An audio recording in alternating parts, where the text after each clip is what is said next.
ओम गणेशाय नमो नमः। ओम नमो नारायण। जय श्री सूर्याय नमः। ओम सूर्याय नमः। ओम भानुस्कराय नमः। ओम भानुदेवाय नमः। ओम भास्कराय नमः। ओम दिनकराय नमः। ये सब पर्यायवाची सूर्य के हैं। भानु है, दिनकर है, रवि है, भास्कर है, ये सब सूर्य के घृणी भी बोलते हैं। ये सब सूर्य के पर्यायवाची हैं। तो प्रिय दर्शकों, भक्तगणों, 2024 में सभी दर्शकों को और भक्तगणों को मकर संक्रांति पर्व की बहुत बहुत शुभकामनाएं। ये पर्व अनेक प्रांतों में भारतवर्ष के अलग अलग नामों से पुकारा जाता है। तेलुगु में अलग नाम से होता है, पंजाब में अलग नाम से होता है, उत्तर प्रदेश में और दूसरे जो प्रदेश हैं, प्रांत हैं, उसमें अलग नामों से पुकारा जाता है।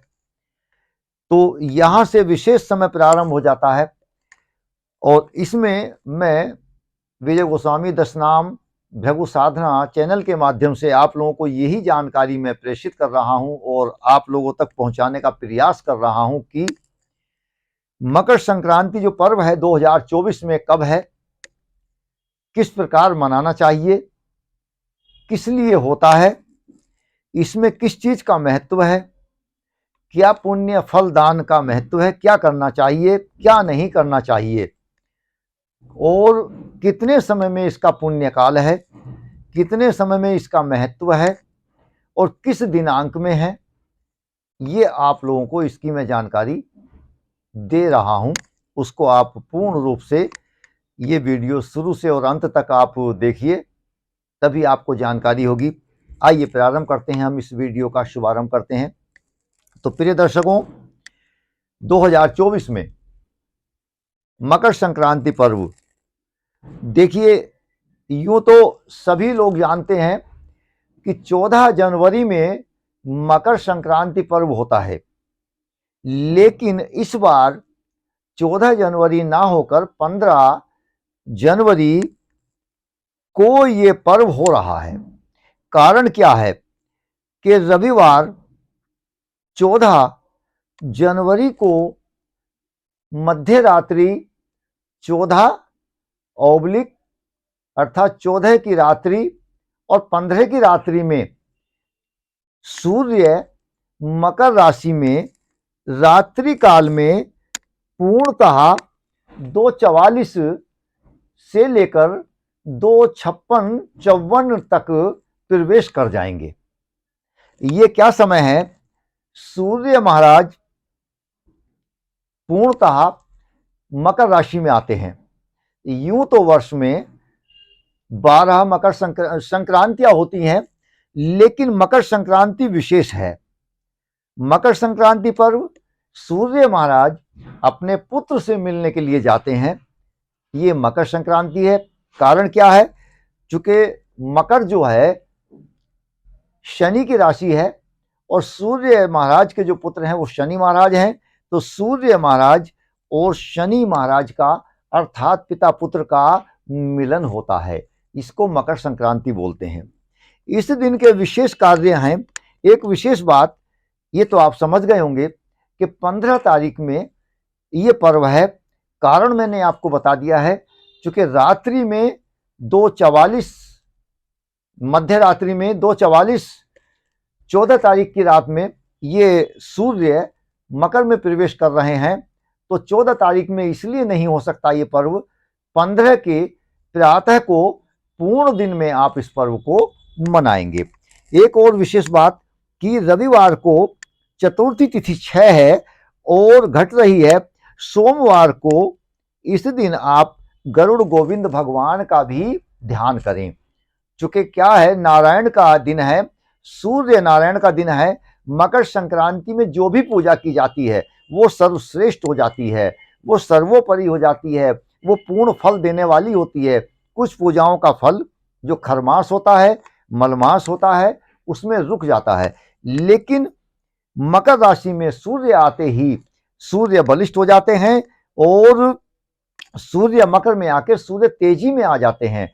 इसलिए इस कारण से सभी पूजाओं का फल मिल जाता है इस दिन। और एक विशेष और क्या बात होती है कि सूर्य जैसे ही मकर में आते हैं तो सभी प्रकार के जो मुहूर्त हैं, लग्न हैं, वो प्रारंभ हो जाते हैं। शादी है, विवाह है, तीर्थ यात्राएं हैं, मंत्र हैं, जप हैं, अनुष्ठान हैं, गृह प्रवेश हैं, दूसरी चीजें हैं, इस प्रकार के जो अनुष्ठान हैं वो सब प्रारंभ हो जाते हैं। और मल मास में सब लोग ये कार्य नहीं करते हैं, अशुभ भी होता है। आइए कुछ और विशेष बात करते हैं। शास्त्रों में इसमें मकर संक्रांति में जो महत्व है वो 3 चीज का है। 3 चीज बड़ी मुख्य है, स्नान, दान और ध्यान। इसमें स्नान का महत्व है। लोग यूं तो सभी जानते हैं कि इसका जो मुख्य मेला है वो गंगा सागर, पश्चिमी बंगाल में जो गंगा सागर नाम से ही जनपद है, वहां जाकर स्नान करते हैं।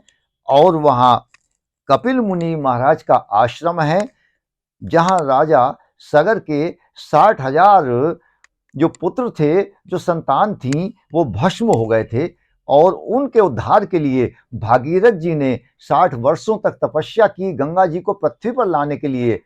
इस प्रकार से गंगा को पृथ्वी पर लाए, और पृथ्वी पर लाने के बाद में जैसे जैसे आगे चलते रहे, उसी प्रकार से गंगा जी समस्त अपने तीर्थों में विचरण करती हुई, भ्रमण करती हुई, और अंत में गंगा सागर में जाके विलीन हो गई हैं शांत भाव में। और वहां कपिल मुनि जी के आश्रम में उन पुरखों की जो राख थी, जो भस्म थी, उनको बहा ले गई और उनका कल्याण हुआ और उनका मोक्ष हुआ। आइए एक विशेष बात करते हैं कि ये इस दिन से होता क्या है कि सूर्य महाराज उत्तरायण हो जाते हैं। और जब सूर्य उत्तरायण हो जाते हैं तो सब कुछ ठीक होता है। उत्तरायण क्या है? उत्तरायण देवताओं के दिन होते हैं और दक्षिणायन देवताओं की रात होती है।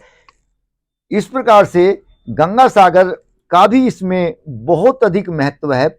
अब 2024 में मकर संक्रांति क्या कि सूर्य महाराज मकर में गोचर करते हैं और सूर्य दक्षिणायन से उत्तरायण हो जाते हैं। और विशेषकर इस दिन सूर्य अपने ही पुत्र शनि महाराज से भेंट भी करते हैं, इसलिए इसको मकर संक्रांति बोलते हैं। इस दिन में पूर्णतः कुछ लोग जो भक्तगण लोग हैं वो तिल का, खिचड़ी का, भुने अनाज का, वस्त्र का, जनेऊ का, जूता चप्पल हैं, अनेक प्रकार का दान करते हैं, घृत का दान करते हैं। और इस दिन में एक विशेष ध्यान रखें, आपको नित्य प्रति के लिए तो हम नहीं बोल सकते, लेकिन लहसुन प्याज का केवल इस दिन एक दिन तो आप नियम कीजिए न खाने का, ये बहुत विशेष है। और प्रत्येक वर्ष में यूं तो 12 संक्रांतियां होती हैं, लेकिन सबसे बड़ी जो संक्रांति है ये मकर संक्रांति है। इसलिए इस दिन में आप लोगों को लगभग कम से कम 14 दीपक प्रज्वलित करने हैं। अब 14 दीपक क्यों प्रज्वलित करने हैं? कारण क्या है? क्योंकि 12 संक्रांति होती हैं प्रति वर्ष में, तो 12 नहीं करेंगे। इसके अतिरिक्त कोई वर्ष आ जाता है, वो उसमें क्या होता है किसी वर्ष में कि हमारा जो अधिक मास होता है, जो नारायण मास होता है, जो ब्रह्म मास होता है, पुरुषोत्तम मास होता है, तो 13 महीने हो गए, तो 13 दीपक प्रज्वलित नहीं करेंगे, अशुभ होता है। इसलिए 14 दीपक आपको प्रज्वलित करने चाहिए इस दिन। करना क्या है, एक वहीं पर आप किसी परात में या किसी पात्र में जल भर के रखिए और उसमें ही आप 14 दीपक प्रज्वलित करें। ये विशेषकर आपको एक पुण्य फलदान प्राप्त होगा और विशेषकर आपको प्रसन्नता मिलेगी। आइए इस बार थोड़ी सी और वार्ता करते हैं। इसका समय क्या है? मैं जैसे कि आपको बता चुका हूं कि 15 तारीख दिन सोमवार को मकर संक्रांति का पर्व है। इसमें ये किस समय से है, प्रारंभ जो हो जाएगा, इसका पुण्य काल का क्या कब है, आप कब इसका दान करें, कब इसकी पूजा करें, कब क्या करना है। तो प्रातः 7:15 से 15 तारीख में दिनांक 15 सोमवार को आप 15 जनवरी को प्रातः 7:15 से शाम 6:21 तक ये पुण्य काल रहेगा। लेकिन एक और विशेष बात, विशेष महापुण्य काल जिसमें आपको विशेष लाभ मिलेगा, जिसमें आप कोई दान करें, जिसमें आप कोई जप करें, जिसमें आप कोई भजन करें, जिसमें कोई अच्छा अनुष्ठान करें, जिसमें आप अच्छा कुछ सोचिए, जिसमें कि सब कुछ अच्छा हो जाए। उसका समय क्या है? प्रातः 15 जनवरी को 7:15 से ही 9:06 प्रातः तक ये महापुण्य काल समय होगा। और विशेषकर एक बात और है कि इस बार की जो हमारी संक्रांति है, उसका जो वाहन है वो पूर्ण रूप से बाघ का है, और उसका जो वस्त्र है वो पीला है, हाथ में पात्र चांदी का है, और नक्षत्र रोहिणी होगा। इस प्रकार से आप पूर्णतः आप इस पर्व को मनाइए, खिचड़ी का दान करिए, तिल का दान करिए, अन्न का दान करिए, धन का दान करिए, और मन से आप जो है भगवान का भजन करें, जप करें। इस संक्रांति को आप पूर्णतः एक फलदायी बनाएं, आपको फल प्राप्त हो, उसी के लिए मेरी ऐसी शुभकामनाएं हैं। आइए इस वीडियो को हम विराम देते हैं, अगली वीडियो में आपसे पुनः भेंट करेंगे। ओम सूर्याय नमः, ओम घृणी घृणी सूर्याय नमः। ये सूर्य महाराज का विशेष मंत्र है। आदित्य हृदय स्तोत्र का भी आप पाठ कर सकते हैं इसमें। और ये अगर जो लोग आदित्य हृदय स्तोत्र का पाठ ना करें तो सूर्य का विशेष मंत्र है ओम घृणी घृणी सूर्याय नमो नमः। ओम नमो नारायण, ओम सूर्याय नमो नमः।